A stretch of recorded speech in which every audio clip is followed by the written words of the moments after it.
part of the hard part with that is without having the program and implementing and seeing what the actual time savings is, it's hard to say exactly how much it's going to save without knowing how much time it saves. So then do you have to go with a 3-year contract? With the implementation, one thing that I try to avoid is, there's going to be a lot of training and onboarding to bring staff up to date on this program. If we're flipping back and forth between programs, it's hard to get staff invested in utilizing anything. So trying to draw on the stability of, we're going to have this program, you're not going to learn this program and do things this way one year, but not the next. It's not what they said. Dave, I worked with a similar program as this in my previous employment, and it makes the job a whole lot easier for everybody involved. To cut down, we're asking so much of our employees as it is. If we can streamline the process and get some things in their hands, I would vote yes, this is a good idea. Well, I'm glad you chimed in, because I was going to say that Akron is a little bit different financial. Now, do we have any estimates on how much it will save us, even though we have a cost involved? In other words, what I'm asking for is time study, but you don't have that. You don't have that simulated data or suggested data. That makes it a little bit harder. I mean, you can always say yes to a program, and then you have the unknowns. Dustin, correct me if I'm wrong, this will save us money, it'll save us time for our teachers. We've utilized this at my other employment. Back in the old days, if you had to have, like, say, for health reasons, what do they have? Blood pathogens, all other kinds of stuff. Sometimes the teachers we'd have to get subs in those things, because they'd have to be trained. They take the course. So they take the course. This enables them to take the course at night. So from a cost savings point, if you don't have all these programs, because each and every year the requirements from the state increases. Well, I get that. Yeah, Because so most of my training. I would guess, Dave, that from the way it used to be a long time ago to now, not only does it save money, it enables the teachers to be much more flexible. Well, flexibility is one thing. I've got 3 of them sitting there, but you just mentioned one thing. You said, well, if it enables a teacher to take it at night, okay, now is that a term of condition of employment that they have to take it in off time? Because now they're doing it on their free time at home, even though it's a quote-unquote school program. I don't think, we haven't seen that as a problem. I don't anticipate this being a problem here either. Actually, it benefits versus during the day. Well, like I said, the last couple of places, I've done all my training online, but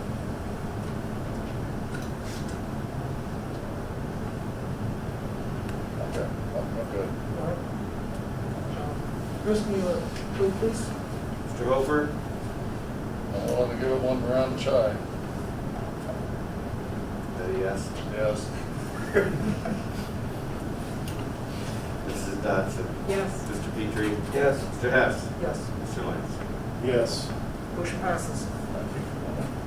Item 16, consortium agreement, Summit ESE. It is recommended that the board approve a 1-year consortium agreement with the Summit ESE for the purpose of accessing Title III Limited English Proficient Funds, Exhibits 13 and 13A. So moved. Second? Yeah, this is a yearly thing too, if I correct me if I'm wrong. We did this last year. I'm sorry, who made the motion in the second? Mr. Lance made the motion, Mr. Dodson second. Thank you. I did? No, Larry. Larry. Larry made the motion. Mary Lou did the second. Who did? Mary Lou. Petrie? I did. No, Larry Larry made the made the motion. motion. Larry did second. Mary Lou I seconded. That's why I sit here, I don't look. All right, thank you. Mr. Hess? Yes. Mr. Hofer? Yes. Mrs. Dodson? Yes. Mr. Petrie? Yes. Mr. Lance? Yes. Motion passes. Item 7, 5-year forecast update. It is recommended that the board approve the 5-year forecast update in Exhibit 14. Just wanted to get up and give a Yeah, I was presentation. gonna ask if you were gonna. Yeah. Did you hand out copies, Chris? Huh? Did you hand out copies? I did. Better bear in mind. No. I mean, I did it out in the audience. So it was part of the, Chris, if I could have one for the record. okay.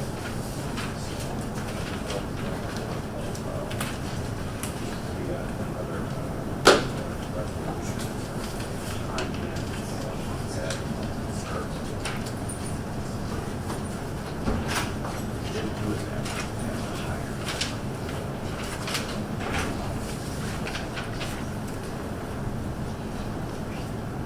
Twice a year in October and May, per Ohio Revised Code, the treasurer has to present to the community a 5-year forecast. And I've been fortunate in my 20 years that most of the forecasts have been pleasant. This one is challenging, but not impossible. I think we need to keep a positive attitude and maybe change things up. Things haven't worked. I know that. Whether that's our messaging or the community, I think it's been a difficult year for everyone involved. We've had a lot of people, we've had a lot of community people put a lot of time and effort, and it's got to be hard for them to do that, and only 900 people show up. I've said this last month, I'll say it again, this community needs to make a choice. Other communities aren't going to sit and stand by. Other communities have the same issues we do. They have senior citizens on fixed income. It's not like Northeastern Ohio is a booming economy, although it's getting better. But they're forging ahead for their children. I think what we're going to be doing in the future is hoping to have residents that have creative ideas. I'm all for ideas. For me to think that I know everything. I know numbers. But it's tough. I'm going to tell you what's in this forecast and what isn't in this forecast. Line 3.01, you'll see a decline in the next 2 years. That is ESSER 2 and ESSER 3 funds. You'll see, though, in fiscal 2024, it jumps back up.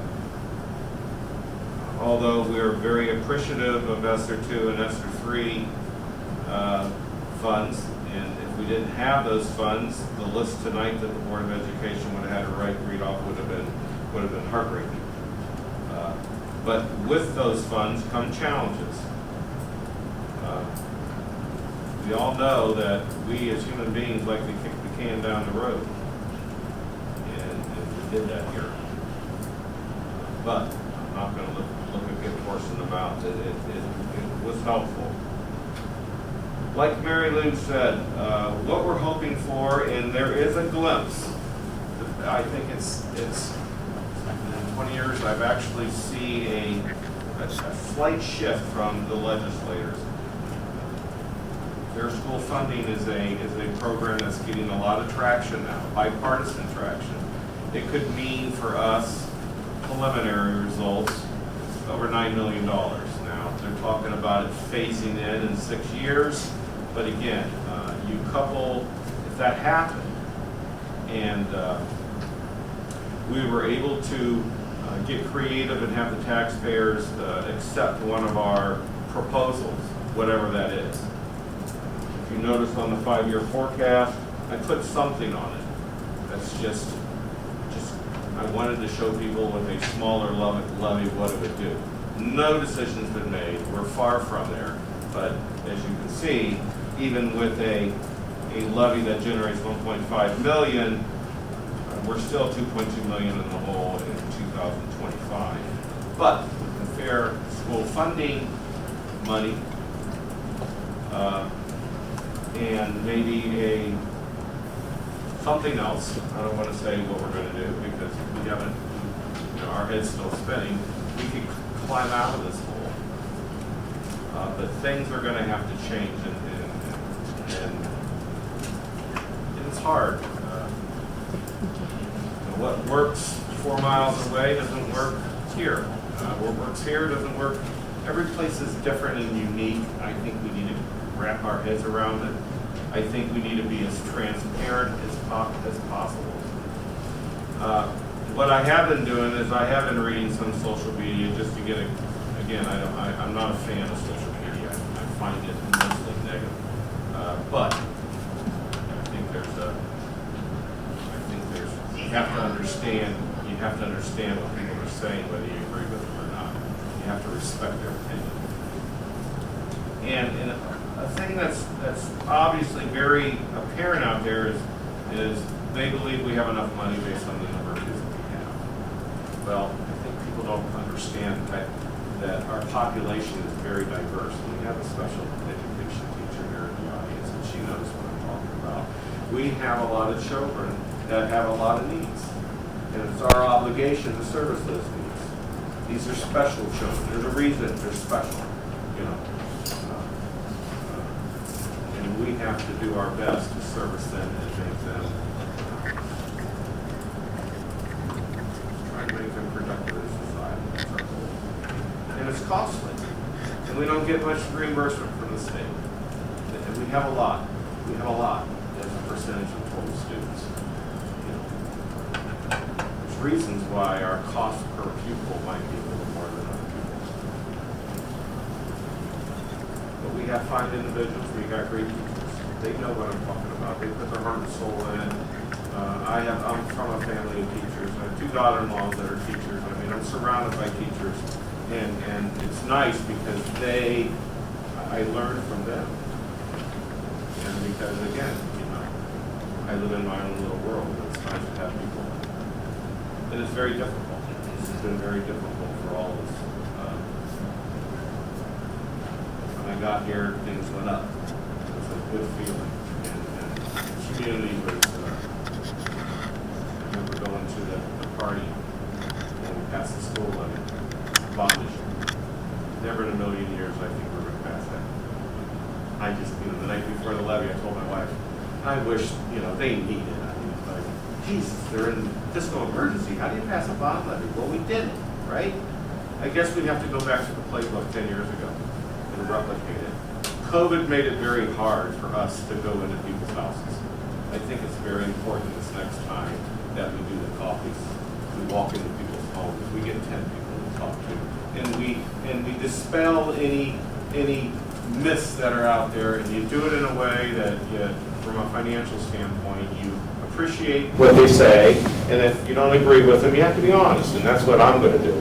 I've had many conversations with a lot of people, and I'd say the vast majority of it, just like the election, they weren't going to vote for the levy, but at least we talked respectful for each other's opinions, and at least that was one of the positive things that I found. People may not want to pony up, but at least, for the most part, at least for me, they're nice, caring people. So, again, we'll get through this. We always have.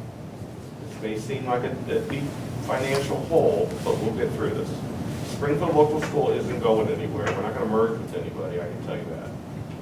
That silliness that you hear about it, it's just that silliness. We'll get through it.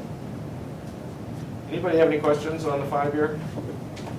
Yeah, Chris, can you just help me with some of the numbers, just in looking at this? So 3.01, you'll notice that this year we're going to spend $14,118,000. Next year, $12,914,000. That's your ESSER 2, okay? And then it's going to go down to $11,447,000. That's your ESSER 3.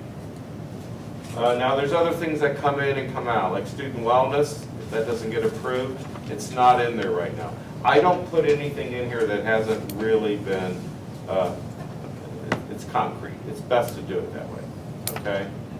so am I reading it correctly that we're projecting a $3 million deficit this year? Yes, And it's really 2 million. The story behind that is last year, if you remember, I had to do a $1.2 million transfer from unused building funds so we could be made whole. Well, the tax commissioner wanted me to say please, pretty please, before I did it, and I didn't. So what happens is he said, okay, this is all you're gonna do. You're gonna reverse the entry, and then you're gonna write me a letter, and then I'll let you put it in. I mean, I could put it in PI without the tax commissioners. I just can't put it in the general fund. So that's what's gonna happen. So it's really, if you look at it, it's really $2 million. Because if you notice, Neil, on line 2.04, transfers in, there's where you see that big number coming back in, okay? So next year, we're projecting to be in the whole 1.6. By 2023, we got a little breathing room, okay? And that's why I say don't get, it's not all lost. If the fair school funding plan is approved with a phase-in, you could be looking at 9-point-some million divided by 6, 1.5 million, okay, a year, okay? You put that in the forecast, plus we're successful in something, then we could see some black numbers on this thing. If not, we're looking at a $2 million deficit again by 2025. Correct. I guess what we can do is we can contact our legislators and tell people, we've tried everything we can, but we've asked the taxpayers at least 10 times in the last 20 years for funding, and we haven't been successful. We need your help. It's not our fault. And see where it goes. Chris, if we get the money from the state, if they do the fair funding formula, how much is it we're supposed to get? Over 9 million with a phase-in. Then after the phase-in, how much is it? It is what it'll just be like any other year. They'll adjust it 1 or 2% like we've done historically. But it'd be the 9 million. Ain't gonna take it back. Right. But 9 million per year? No. That's why I'm asking. Yes, it's over $9 million, and the state doesn't believe, obviously, the state can't afford a $9 million infusion in the every district's different. Right, originally, we were supposed to get 2.2 or 2.4 million. All I know at the end of the year, at the end of the time, it's 9 million, as of today. It could all change, as we all know. This is a negotiated item down at the legislators. They're hashing it out. But, like Dave, you well know, there is some, the clouds are parting a little bit. You got both sides of the aisle now recognizing that public schools, they have to make a choice. Over 80% of the kids go to public schools in Ohio. You just can't decimate the whole process. It would be crazy. So let's hope for that. That's when we get on the horn to our legislators, our local, on both sides, and say, we are a perfect example of why we need a better funding model. Yeah, well, Akron and the JED agreement didn't help us either when that came into life. It's a horrible agreement. Yeah, it was horrible. Horrible agreement. I truly believe, if you look back at history, that was the start of the funding issue with Springfield schools. Yeah, because what typically happens is once their incentives go away, they pick up their shop and move. What's that? Chris, just so I understand, it's $9 million in one-time money spread over 6 years. Is there any dedicated per year funding increase after that through that bill? So it's kind of like ESSER on steroids. I mean, we're getting a cash infusion, but it Yes. still is not consistent. It's not going to go away, though. It's not like ESSER where it goes away. Meaning, you say, let's do easy numbers. Say the state gets us $10 million, okay? By the end of 6, 7 years, we're going to get $19 million. Year 8, it's not going to go back to 10. It's going to stay here. It's a new formula.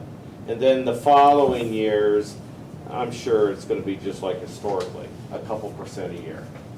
If we can get $9 million, in six years, if we are receiving $9 million more than we're receiving now, our forecast will be a lot healthier. But the numbers change. You don't want to put an exact number out because it changes all the time. So essentially, 1 point something million extra a year. It And could then- be even higher. It could be higher. They could front load it. They just don't, they don't have the simulations out right now. But- Would I like it to be the first couple of years, a couple $1 million? Absolutely. But until we see an approved bill from the legislators, then what happens is they put simulations out and they tell you exactly how much you're gonna get per year. Until that time comes, I'm not counting on anything. I've seen it come and go. So really what you're saying, $9 million phased in over 6 years. If you divide that equally, it'd be like $1.5 million a year. If you divide it equally. Yeah, that's equal, just playing with numbers. Right. And then you're saying that won't go away, but it'll go up traditionally 1.5% a year. Okay, now I follow what you're saying. Yeah, if that occurs, a new revised 5-year forecast would be put out. That would be a significant change. Yeah, it would be. Um, That would be the equivalent of about a 3.2 mil levy, somewhere in that area. It doesn't, I want to make sure everyone understands, we still need new funding from the taxpayers. That need Absolutely. does not go away. Absolutely. It's just what kind of levy will that be? What it really does is it brings the 61% that we're funding our district now through our taxpayers, brings it more down to a 50-50 level. That's really what's going to happen. All right, thanks, everybody. Thank you, Chris. Thanks, Chris.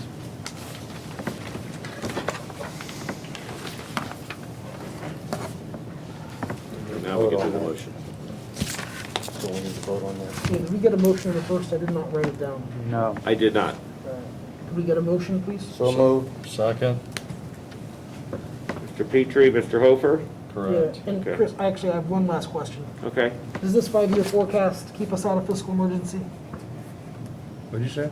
Does it keep us out of fiscal emergency? Oh. I sure hope so. Yes, the second year, typically fiscal emergency is when your deficit exceeds 15% of your revenue. 10% of your revenue is 2.7, so yes, we're under that threshold. I think it will. Very good. Yes. It won't keep the oversight away. They'll still be here. But with fair school funding and a successful campaign, I believe we can eliminate these red numbers, and then they go away. Thank you. And then we can bring back some programs and stuff that we have. We can deliver the quality of education our students deserve. That's correct. That's correct. We have a vote, please? Mrs. Dodson? Yes. Mr. Petrie? Yes. Mr. Hess? Yes. Mr. Lance? Yes. Mr. Hofer? Yes. Motion passes. Item 18, overnight extended trips. 18.1, boys basketball. It is recommended that the board approve an overnight extended trip for the boys basketball players and chaperones to travel to the University of Findlay to attend a boys basketball team camp from June 7th, 2021 through June 8th, 2021. All expenses will be paid by the participants. 18.2, girls basketball. It is recommended that the board approve an overnight extended trip for the girls basketball players and chaperones to travel to the Eastern Ohio basketball team camp in Sheridansville, Ohio, from June 23rd, 2021 through June 25th, 2021. All expenses will be paid from the girls basketball fundraiser account and by participants. Board members have received copies of trip proposal. 18.3, band camp.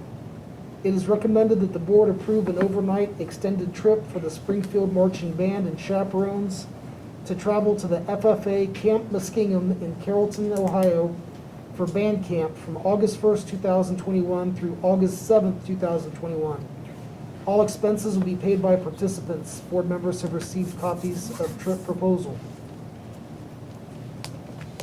18.4, cross-country. It is recommended that the board approve an overnight extended trip for the cross-country team and chaperones to travel to Camp Stambaugh, Campfield, Ohio, from July 13th, 2021 through July 15th, 2021 for cross-country camp. All expenses will be paid by participants. Board members have received copies of trip proposal. May I have a motion? So moved. Second. Were these all put on hold last year due to COVID? I don't remember seeing, Yeah, I believe these were all on hold last year. There Yeah. were no trips. I don't believe they did, I don't believe they No. went. Glad to be back out there with our kids. Vote please, Chris.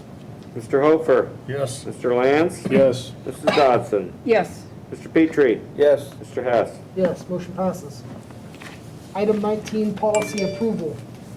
Board members have received copies. Policy 1540, suspension of administrative contracts, new. So move. Second? That was Chad and Dave. Mm-hmm. Yes. Very good.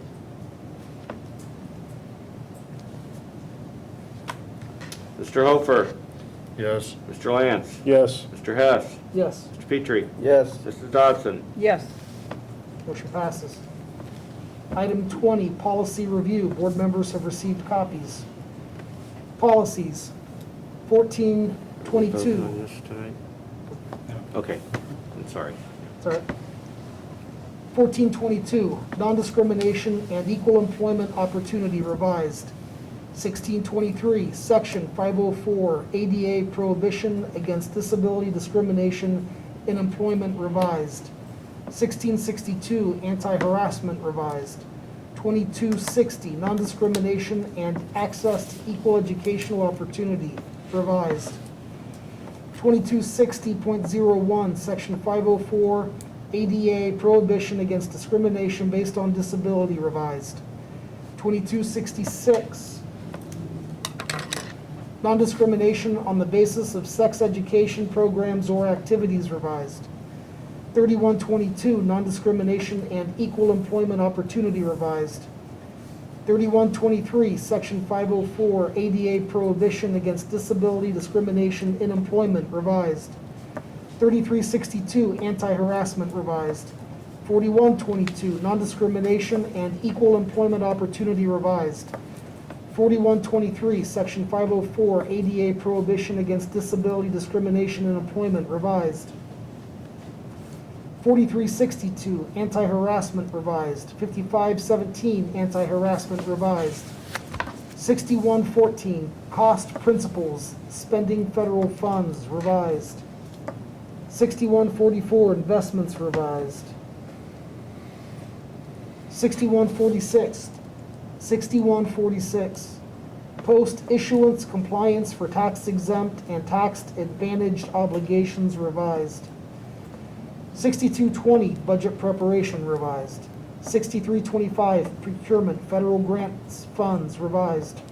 6600, deposit of public funds, cash collection points revised.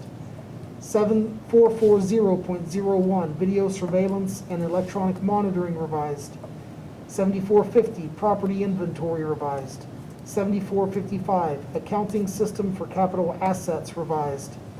8450.01, protective facial coverings during pandemic epidemic events revised. 8500, food service revised. 8510, wellness revised. I don't believe we have to vote on No. those tonight. First reading. Is it the second reading? Or is This it first? this is the first reading for this one. Any questions, comments? All right, item 21, donations. 21.1, fundraiser donation. Donation of $3,426.20 from proceeds of a fundraiser